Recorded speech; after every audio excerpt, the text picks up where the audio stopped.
second event of our Solar Energy Speaker Series, Monday in Class of 27, and for the initiative of Green Team called the Net Zero Project, along with Valentine, Class of 27, Eleanor, Class of 28, and Emily, Class of 28. Our goal is to promote education, awareness, and engagement around net zero carbon emissions by the year 2045. A landmark achievement for the Pacific of Denison's ongoing installation of a solar array that will soon be 50% of Denison's energy. To celebrate this milestone, we are hosting a series of speakers to talk to the Denison community about the many possibilities offered by solar energy. We will have 2 more of these solar energy talks throughout the semester, centering research as well as career opportunities in solar. So stay tuned. But for now, let's introduce today's speaker, Dr. Ellingson. Dr. Randy Ellingson is currently a professor of physics at the University of Toledo and a faculty member of the university's Wright Center for Photovoltaics Innovation and Commercialization, PVEs. He received his bachelor's degree from Carleton College in 1987 and completed his PhD degree in applied physics in 1994 at Cornell University. He spent the next 14 years at the National Renewable Energy Laboratory, NREL, in Golden, Colorado. In 2008, Dr. Ellingson joined the faculty at the University of Toledo's Department of Physics and Astronomy, where he teaches and oversees research on a wide variety of thin film photovoltaic materials, devices, and systems.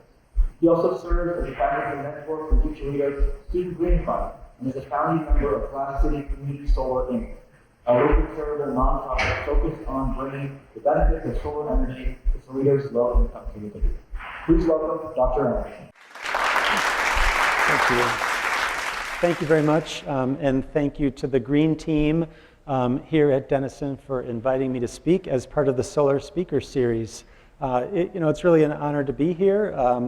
I've learned more about Denison in the last year or so, and I've recognized that Denison has quite a few solar arrays installed on buildings here on campus, and a larger one installed kind of on the edge of campus, and big plans to maybe 2.5 or 3 times as much solar will be installed here soon, or maybe, something like that. So that's great. So a 3 megawatt array is coming soon.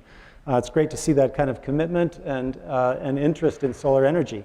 So I'm here to talk about converting sunshine to electricity, referred to as solar energy, and more specifically photovoltaic energy conversion. This type of solar energy is the most important energy source we have now on Earth. It is, at this point, not only the fastest growing, but actually represents the largest portion of new electrical capacity in the United States. If you look back over the last 2 or 3 years, solar leads the way as the largest piece of the pie for new solar generation. And I hope that you had the opportunity to attend or view online the presentation by Professor Katz, who spoke here previously as part of this series. It was an excellent talk, and it included a lot of really good introductory information about climate change and energy and power. And so my talk includes a little less of that, but it does talk a little bit about what's happening with Earth's atmosphere, in this case referring to the Keeling curve, which Charles David Keeling, a scientist, started measuring at Mauna Loa Observatory in Hawaii.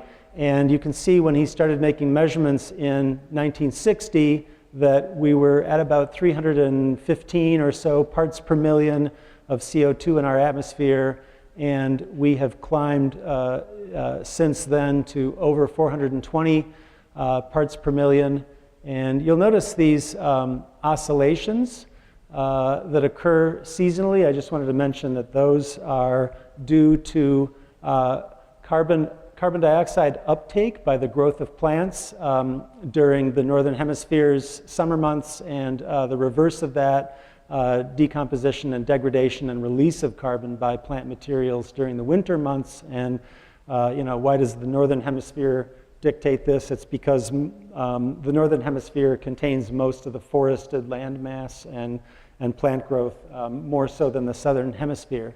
But I want to draw your attention to a little bit of math here. If you look at this curve, you'll notice that not only is the value increasing, but it's increasing at an accelerating rate, meaning every year the additions that we're making to the CO2 mole fraction are greater than the year before on average. And so if in my lifetime, and if not my lifetime, the lifetime of you students, we can see the slope of this curve at least level off. So this is a straight line. That'll be one thing to note as progress.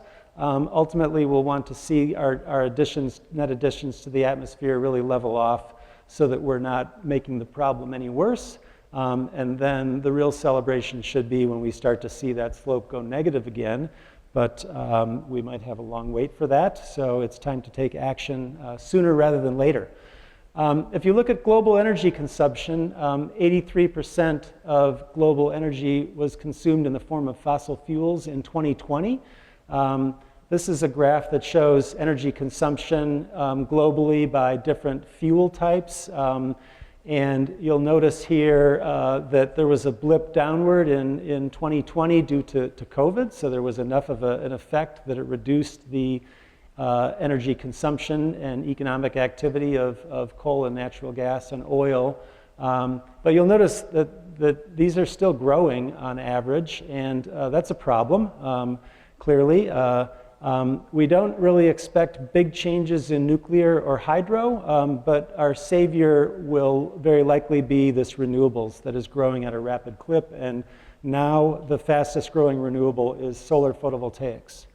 So we're going to talk about energy today, and I'll just, the headline is kind of like, what is the most important equation in physics? And I would say this is the most famous one, Einstein's relation between energy and mass, and that's relevant to nuclear energy and the fusion energy that's taking place in the sun. But I would argue that this equation right here that relates the wavelength corresponding to a particular particle of light, its color, if you will, to the energy of that photon is perhaps a more important equation for students to be familiar with because that is what's driving our ability to generate solar energy. A little more tech talk here, different than TikTok, but physics definitions are a little bit dry for energy, the capacity to do work by a force, and power, the rate at which the work is done or at which the energy is converted. So I'm going to go to another example. So here we have, a weightlifter, and you'll see in a minute that weightlifters love to celebrate. So there he is. He's doing work against the force of gravity, expending energy and lifting that eventually over his head. So that's the energy is related to the mass times the gravitational constant times the height. And the weightlifter's average power then depends on how long he takes for that whole process. So he takes a while. I can show you another example right here of another weightlifter. So it didn't take him very long. And you can see weightlifters love to celebrate at the end of their weight lift. So I'm not going to try to calculate the power of those two different weightlifters and compare them, but I hope that gives you an idea anyway. And just to add a little bit to what Professor Katz referred to, a toaster or a microwave oven, typical power is about 1,000 watts when it's on. That's a kilowatt, and if you leave a toaster on continuously for an hour, it would use 1 kilowatt hour of electrical energy. That's the unit of energy that you would see on your electrical bill if you're paying an electrical bill from the power company. Okay, so we're talking primarily today about electricity because the type of solar energy that is installed on Myers Hall and other buildings here and the ground mount arrays are solar energy that generates electricity. That's down here, PV. But I want to familiarize you with how electricity has been generated conventionally. And it all kind of starts back here as heat. You can see fossil fuels here can be combusted to generate heat.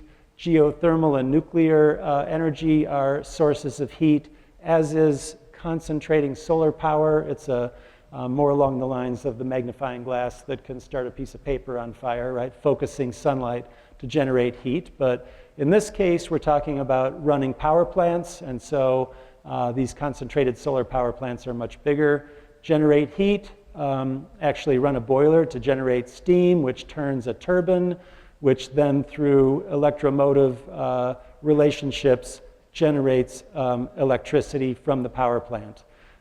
If you look at other ways to turn the turbine, hydropower and wind power are a couple other ways to turn the turbine.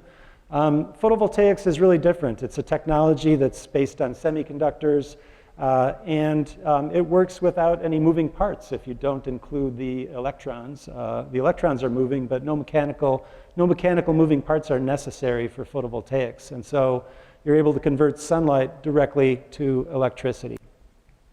Okay, so a little more tech talk here. This just shows you that sunlight does, exist as a spectrum of different wavelengths. These correspond to different frequencies for light and different photon energies. And here's the ultraviolet range, like below 400 nanometers, through the visible that's colored accordingly, and then into the infrared. And so based on the equation of the photon that I showed earlier, which shows that energy goes as 1 over the wavelength, as the wavelength increases, the photon energy is smaller, and the photon energies in the ultraviolet at shorter wavelengths are higher. And that'll come into play in a minute when I'm going to skip that slide, but higher energy photon, lower energy photons. And I want to point out briefly here, the units are one of intensity. So how much power do you get per unit area of sunlight? So that's a relevant factor for how much energy generation you can get from solar panels. Over here, in a different form, we can convert the power in watts to photons per second. So how many photons per second per unit area are striking? And I want to point out that these numbers are huge, right? We're up here at, 10 to the 9 is a billion, so we're at a billion times another, factor of 4 or 5 at the peak. That's the number of photons per second per square meter per little sliver of wavelength down here. So a photon by itself doesn't carry a lot of energy, but there are so many photons in, even from these room lights and definitely from sunlight, that there's enough to make a really big impact when you illuminate a solar panel. So a little bit more about the technology behind this. Photovoltaics are based on semiconductors, and semiconductors will only absorb photons that have sufficient energy to promote an electron across this white region in this diagram, which is the band gap energy. And so if the photons do not have enough energy to promote an electron all the way across this gap, then the material will basically be transparent to the light. If you look at the most common semiconductor used for photovoltaics, crystalline silicon, has a band gap energy of 1.1 electron volt. That corresponds to a wavelength of 1100 nanometers. And this shaded region right here shows you the photons that can be converted by a silicon solar panel. And so, they hit the sweet spot of the solar spectrum, certainly. And the other thing I'll point out is that the photovoltaic effect really starts with a semiconductor absorbing a photon, or 10 to the 18 photons per second in some cases. Okay, so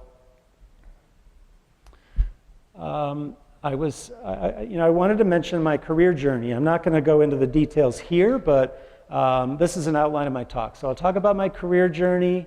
I'll talk a little bit more about the energy and science of photovoltaics. I'll talk about the PV industry in general, and I'll talk about utility scale solar in Ohio. So, I think these are some things that I think kind of changed my life and gave me, a perspective on the world that allowed me to, I guess, kind of develop new passions, if you will. So I can't remember probably I became interested in computers because I had an Atari 2600 and played simple video games that were endlessly fun, just like children do today and some adults. I had a job and I had some money, and I guess, I don't really know where, but I got the idea that I wanted to buy a computer. And so my dad took me to the store and we bought this computer right here, which I still have, and it works pretty well, except the keyboard's a little funny, and I don't use it very often, but it had 4 kilobytes of RAM. And these days, I'm not sure students necessarily know how much RAM they have in their computer, but back then it was really important because with 4 kilobytes of RAM, you could write about maybe 50 lines of code or something. And that was a little bit limiting. Here's what the screen looked like. I'm getting a little bit of a lag here. Let's see. This is what the screen looked like. You plugged the output of the computer into a color television, and then you had a color computer.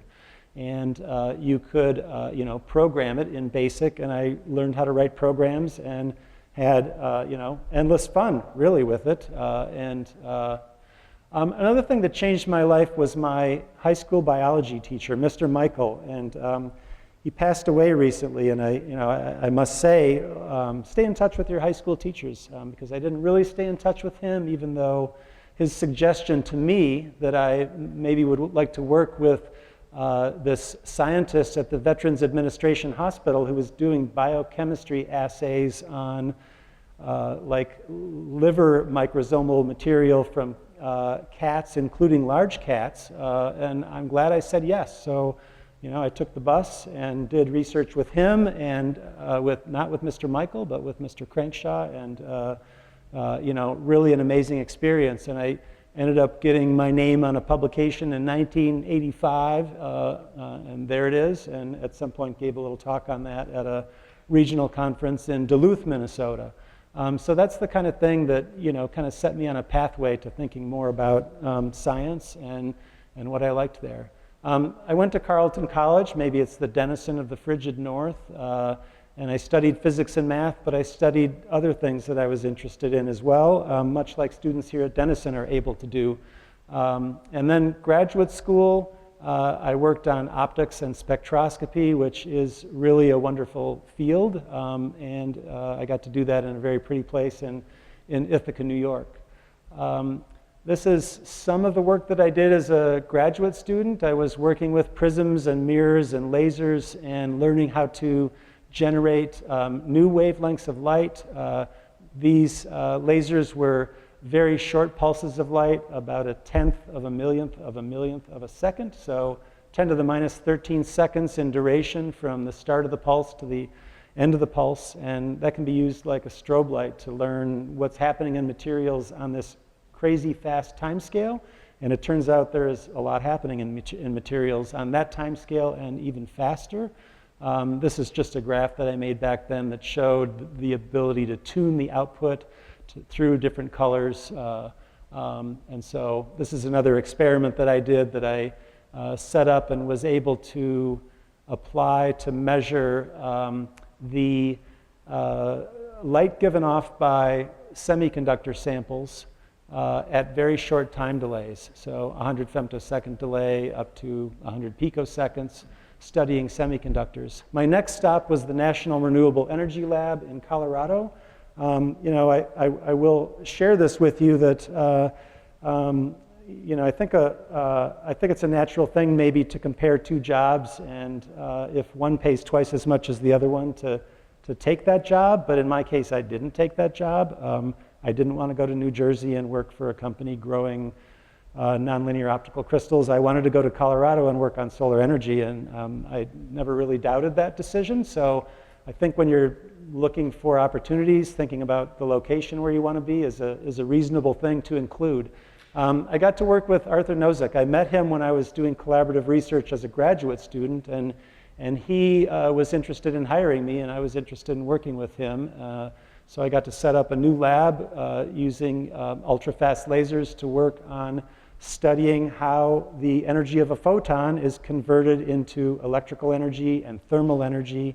And so those processes are, indeed very complex, and they behave differently in different materials. It was a a wonderful place to do research. In this particular case, I was part of a remarkable team of scientists, including Arthur Nozick and Alexander Efros at the Naval Research Laboratory, and Matt Beard, who was an equal co-author with me. And this happens to be my highest cited paper, and it's actually a very highly cited paper. So right place, right time makes a big difference. So that helped my H index, which is not so important now, but is more important earlier in your career.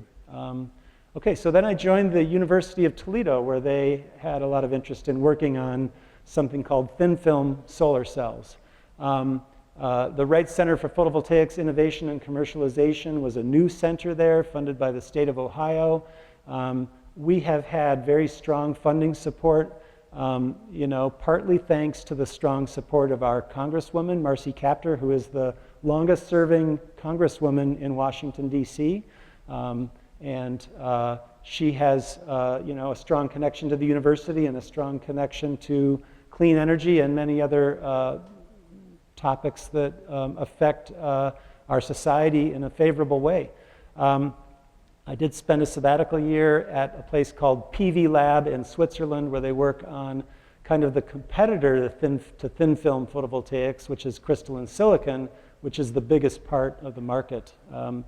I've been able to work with students through the Student Green Fund. The Student Green Fund is really a pretty remarkable creation. A couple of students were able to pass this $5 per semester, now an opt-out fee. It raises a significant amount of treasure that is totally run by students. They decide how the money is spent. Over the past 6 or 7 years, they have committed over $600,000 to supporting the construction of photovoltaic arrays on campus with modules that were donated by First Solar. I'll tell you a little bit more about First Solar later. I've also been part of a nonprofit, a 501c3, Glass City Community Solar. And now there's a student group at the university that allows them to connect to the community and work on bringing the benefits of solar energy to the low-income community. I'm going to go quickly through this slide. I just want to point out that the University of Toledo has pretty extensive efforts in thin film photovoltaics. We work on many different topics related to solar energy. We collaborate with national labs and industry partners. We are part of these consortia. This one, U.S. manufacturing of advanced cadmium telluride. Another one on perovskites that I'll tell you a little bit about. The cadmium telluride accelerator. I think suffice it to say, the success that we have had there has been strongly collaborative among all the faculty, and I have excellent colleagues to work with. So if you look at the needs for solar energy, so I mentioned that this is now the most important energy technology that we have.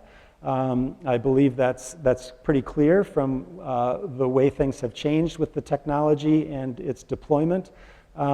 This is now a really big industry with a lot of money spent on this industry, $150 billion in the last year at least. And so the efficiency with which a solar panel like the ones that I've brought here can convert sunlight into electricity, it really matters a lot to the economics of the technology. So the ability to increase efficiency even slightly, and just as importantly to develop solar panels that maybe instead of showing signs of failure at 25 years of age can last for 35 or 45 years is really important. So those are important issues in highest efficiency combined with stability and resilience.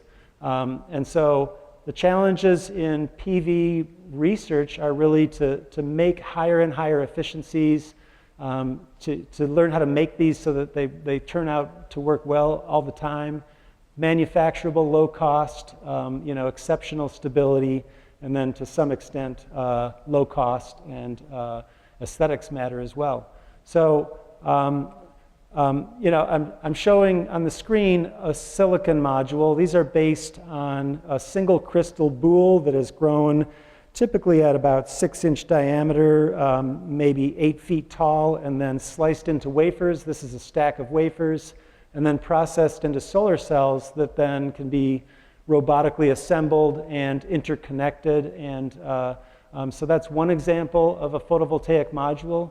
Another example is made by First Solar, which is really the US's kind of national treasure in photovoltaic technology, because they grew up in the Toledo area, and they've developed, this cadmium telluride thin film approach that involves depositing semiconductors directly onto large sheets of glass, now like bigger than 4 feet by 6 feet, in a continuous manufacturing process, and then through multiple deposition steps and some laser scribing steps, they can create interconnected cells that span the width of the width of the module to generate the desired voltage and current. And so, if you look more carefully at what this is, if I back up for just a second, these silicon cells are about 200 microns, 0.2 millimeters in thickness. That's quite thin, but this is thinner. This is just 3 to 4 microns of light-absorbing material. The glass is thicker. The glass is 2 to 3 millimeters, but this light-absorbing material is just like 3 thousandths or 4 thousandths of a millimeter thick. And this is a scanning electron micrograph cross-sectional image that shows kind of the grain structure. So this is polycrystalline. The other material, silicon, is frequently used now as monocrystalline or single crystal. So if you look at what's in these solar panels, the silicon is, mostly, this is by weight, glass, aluminum, polymers, silicon, and then, copper, and then very trace amounts of silver, zinc, lead, tin, and, other. So lead is one that kind of, can be highlighted because we don't want lead to be in our environment. I'll just point out that when these modules are manufactured, they are encapsulated with very highly resilient polymer materials, and they're designed to keep weather out. If weather gets in, the modules will fail and stop working, and that's bad for the industry. So these are very highly reliable, and they don't leak any materials out of the edges. Cadmium telluride is mostly glass, aluminum, some polymers, and then small amounts of copper, tellurium, cadmium, and other materials. And again, like cadmium is a material that we don't want in our environment, but this is a glass construction. Most silicon modules are also glass front and glass back, and there's an edge seal on here that we have solar panels that are running fine outside of our building that were installed in 2005, and we don't intend to take them down. They're working fine, and we can keep tabs on their performance without much trouble. Tellurium is a relatively rare element, and so First Solar and their cadmium telluride technology, they go to a lot of trouble to recycle and recapture and recycle any modules that are inadvertently broken in the process. Okay, so there's a lot here for one slide. I just want to point out that there are ways to take a material like silicon, which is a semiconductor, and make it behave as either a p-type or an n-type semiconductor. And what that does is it introduces some energy levels that the electrons can access in this gap region. And you'll see the acceptor level is close to the bottom, the valence band, and the donor level is close to the top. It's not important to understand all the details of that, but what I do want to point out is that when you bring a p-type and n-type material together in contact with one another, the forces of diffusion, which you may be familiar with from something like if you blow out the candles on a birthday cake, you'll see the smoke dissipate through the force of diffusion and become less concentrated. These electrons can also move by the force of electric drift, which is the force on a charged particle under an electric field. So an electric field is formed at this junction, and that allows you to separate electrons and holes and drive a current through a solar cell. Two things that a solar cell can do when it's illuminated: it will generate a voltage and it will generate a current. And if you multiply current times voltage, you get power. So that's how they generate power. So our research, if you look at the words for a minute here, understanding and engineering interfaces. So an interface is a junction between two different types of materials, and solar cells are all about interfaces. And I don't know who said it, but the interface is the device, basically. If you can control and understand that, you can make really good solar cells and other semiconductor devices. Perovskite solar cell stability is an issue that we're working on. Bifacial solar is another issue where you want to be able to generate power not only from the front of the solar cell that faces the sun, but also from the back of the solar cell that is illuminated, albeit at lower levels, from sunlight that's bouncing off the ground. Tandem solar cells are really important. I'll talk a little bit more about those, but that's like two different light absorbing layers on top of one another, configured such that you can get higher conversion efficiencies than are possible with a single material. We also work on photovoltaic solar cells for space applications.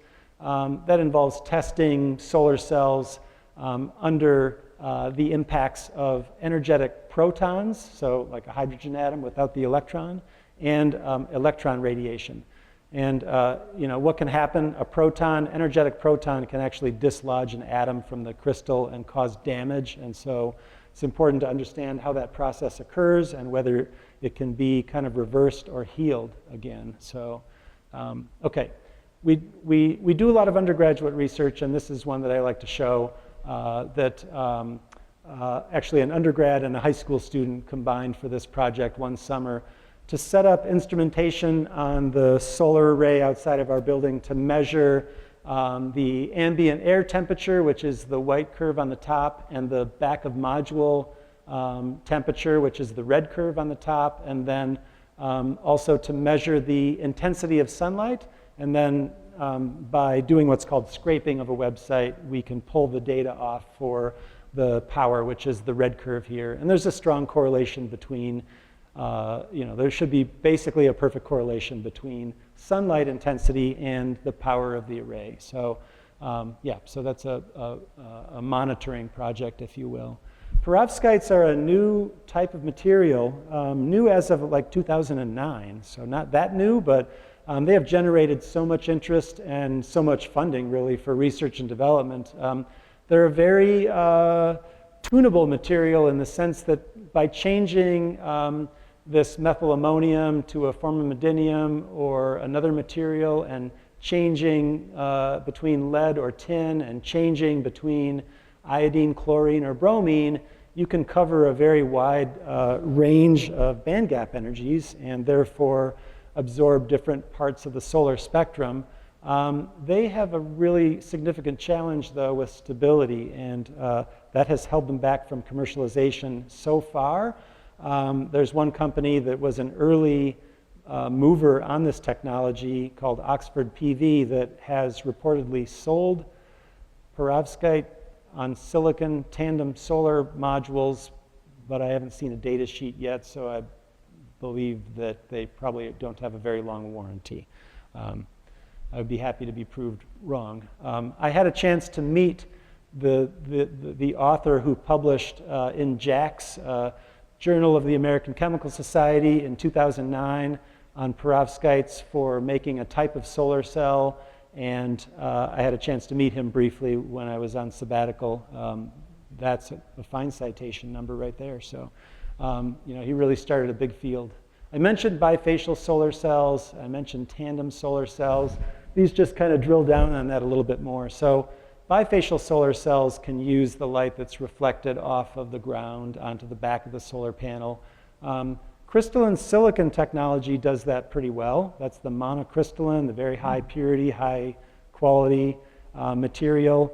It's much harder for thin film cadmium telluride, which is based on a polycrystalline, very small crystalline grains. But we're working on improving that, and I will not say that credit goes to the University of Toledo, even though we are collaborating with First Solar. They have come out with a product. They've figured out how to do bifacial CAD-TEL, and they're working on improving it. So tandem solar cells are really the next game in photovoltaics for mass deployment. We are approaching what might be considered a practical limit for efficiency for crystalline silicon. CAD-TEL is just a little bit behind, and so by changing from a single light-absorbing material to a double light-absorbing design, you can push the theoretically attainable efficiency from about 30% to above 40%. So that is really where industry is looking to go. It's not an easy problem. It's much more complex to make tandem solar cells, and but I'll talk a little bit more about that. So First Solar in July of 2024 set a new record efficiency for their technology, 23.1%. They made coffee mugs to celebrate that. This shows the current from the solar cell in milliamps. This shows the voltage, and they just show part of the curve here that matters. This covers the region where the maximum power is generated. And I think around that time, or maybe a little before, their CEO said thin films, meaning not necessarily not crystalline silicon, but thin films are the next technological battleground for the solar industry because they're key to commercializing tandem devices. So guess what First Solar is working on? Tandem devices, that's right. A lot of other people are as well. This graph has an incredible amount of data on it for all kinds of different photovoltaic technologies, meaning different materials, starting back in 1976. You can see how they have progressed in efficiency. And you'll notice this industry is not easy, right? If you have the 10 best material scientists and you tell them, okay, I want to increase the efficiency of cadmium telluride, they really can't do it by themselves, right? It takes a bigger teams, more work, more testing, more materials experimentation. But the payoff is great because as you increase the efficiency of your technology, if you can make it stable and manufacture it, then you put it out in a field and the fuel is free, right? Sunlight is free. So, okay, so this is a little bit of a zoom on some of the relevant technologies, but the only thing I'll point out here is that if you look at these hybrid tandems right here, perovskite on silicon, right? The triangles that are filled yellow, so let's say 33.9%. So that's a technology that, if we could make the perovskite stable, could be manufacturable. These are small scale cells on the order of a square centimeter. And so, just gonna check the time. Okay. So I've also had the opportunity to be involved with Glass City Community Solar. That's a nonprofit that started with some seed funding through the U.S. Department of Energy's Solar in Your Community Challenge. This was really started by a couple of University of Toledo undergrads who saw, the possibilities here and worked really hard to write a proposal to this challenge. I worked with them a bit, as did my wife Maria, who had experience in fundraising and proposal writing, and I got to work with and meet community leaders on this, and we were one of 35 teams to receive seed funding, eventually over 18 months, $50,000 to start this nonprofit. It's not a university entity, it's really a community entity, and these are some of the people who have been involved with that effort, and it's really great to be able to connect students to this opportunity and allow them to recognize what we're trying to do and find ways to do it. So we don't have any paid employees. We've been growing slowly but steadily. Early on in our existence, we were able to get this 47 kilowatt array installed on a low-income housing building in downtown Toledo. Okay, so I mentioned, solar cells were first developed really in the 1950s at pretty low efficiency. I want to move on from there to talk about utility scale solar. So The primary pieces for a solar power plant, whether it's a small rooftop array or a large array, are solar panels connected to their neighbors in series, and then ultimately connected to number 5 is inverters. And an inverter takes the steady state electricity from a solar panel and converts it to the alternating current at 60 hertz that we have in our grids, in our circuits, in our walls, and on the transmission lines that carry power to our homes and businesses. And so once you convert from direct current to alternating current, you can then connect into the grid, and that power powers the grid. And so when you look at the scale of this industry, now if all the solar arrays in the world were illuminated at the same time, that's not possible, of course, but if they were, with midday sun, we'd have about 1.6 terawatts of power, which is a good amount of power considering globally we're using about 20 terawatts. So we're getting there, but we have a long ways to go, and you'll see that the industry has a lot of room to grow. This is really an exponential growth curve. R&D investments may be more than $1 billion annually, but in 2024, almost $150 billion expected to be expenditures for building photovoltaic systems is expected to be $500 billion globally in 2031. It's daunting for industry to keep up with this growth pace, but every 2.5 to 3 years, you need to double your manufacturing capacity just to keep up with everybody else who's doing the same thing. And these are big factories. It costs a lot of money to build, to buy this equipment and install it and get it working. That's what's happening. And so First Solar, that had a manufacturing plant, in the Toledo, Ohio area, they also had manufacturing and have manufacturing in Malaysia and Vietnam. They're building a power plant or a manufacturing plant in India. In the U.S., they've got two new plants, one in Louisiana and one in Alabama. And so, they're growing as well. If you look at all the large solar power plants, this is a graphic that shows where they've been built as a function of time. And actually, so you'll notice here the year is ticking forward from about 2007, I believe. And it really started in the American Southwest, and then where the population density is, it makes sense. And now in the Midwest, and there's a lot of interest in building in places like Ohio and Indiana and Michigan. But it's interesting how that's playing out. One of our biggest sustainability issues is solving the climate crisis. Energy is the big opportunity to reduce greenhouse gas emissions. 75% of our greenhouse gas emissions are from the energy sector. Fossil fuels are definitely on the way out. This is, if you look up something called emission intensity on Wikipedia, this shows how much carbon is given off per unit of energy, depending on whether you're using coal, 1,000, natural gas, 450, solar, 1/10 of natural gas, or about 1/20 of coal, and PV provides the primary energy generation piece. Costs are declining. That's going to continue. I mean, we have a lot of land. If you look at all the golf courses in the U.S., by 2050 we'll need about 5 times as much land as that, which doesn't seem crazy to me. I mean, I don't know, but it's not a huge amount of land.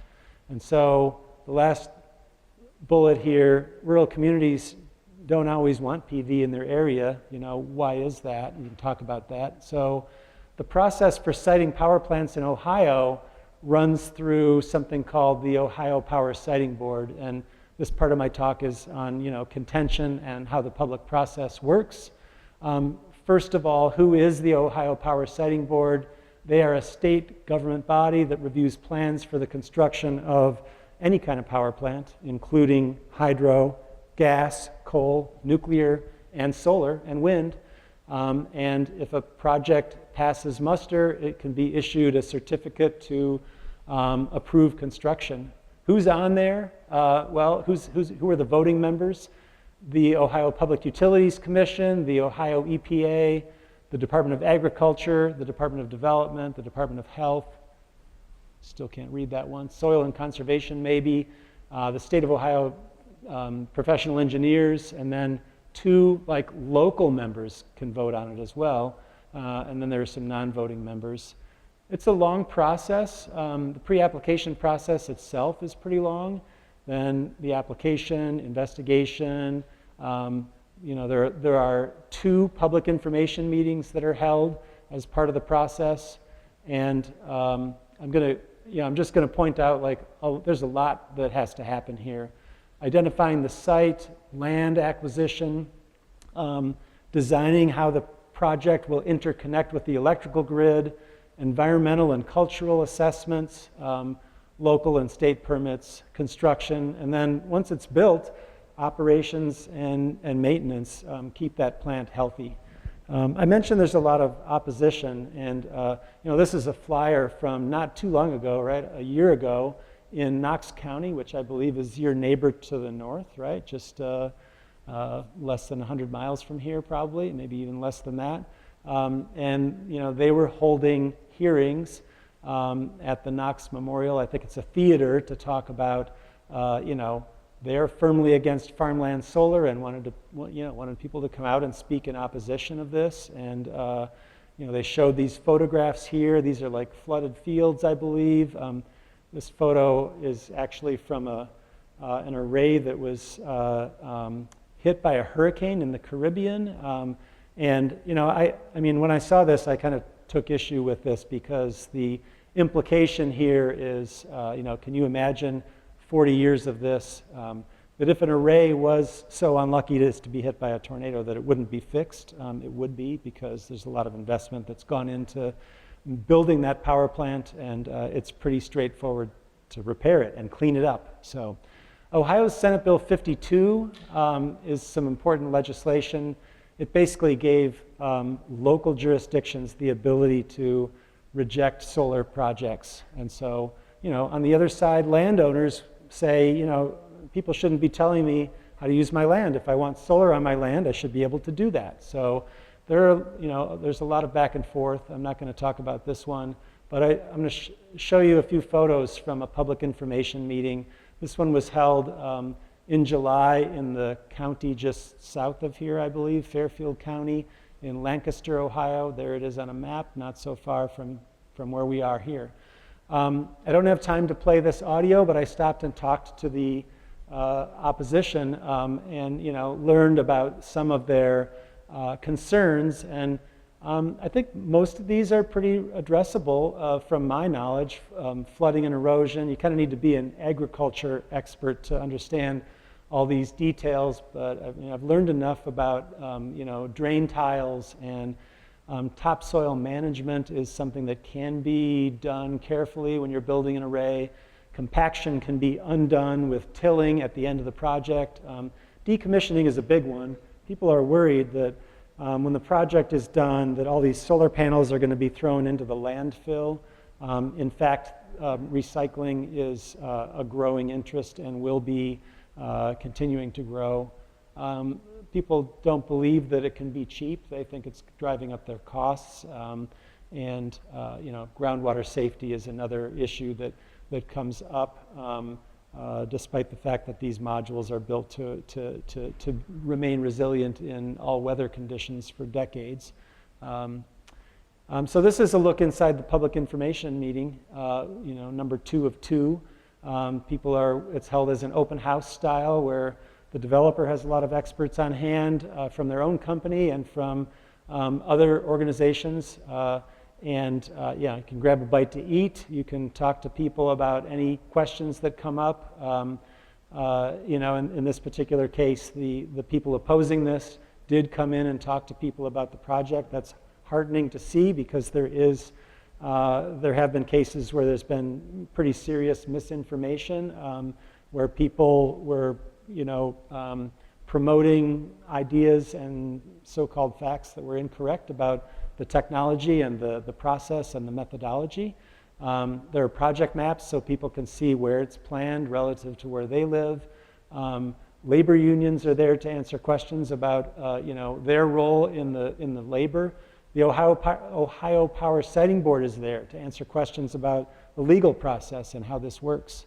Ohio has something called Pilot, which is a way to connect the revenues from the solar project to a revenue stream in payments to the county services. You can see $43 million for this particular project over probably, well, it says over 40 years. So, okay, so in conclusion, we have a big sustainability problem with regard to climate change.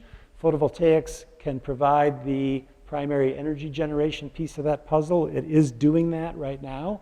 We're not growing fast enough. PV costs are declining. This will continue. That'll help. We need to basically be a little bit more ambitious about installing PV to be able to curb the worst effects of climate change. Just a quick plug for the University of Toledo. We have excellent programs for graduate students at the PhD and master's level. There's some highlights here that are shown here. And I'm going to end with a piece of art that my mom did many years ago, where she just grabbed someone's science title, and that's the title for her painting. So thank you very much for your attention, and I'm really happy to answer any questions.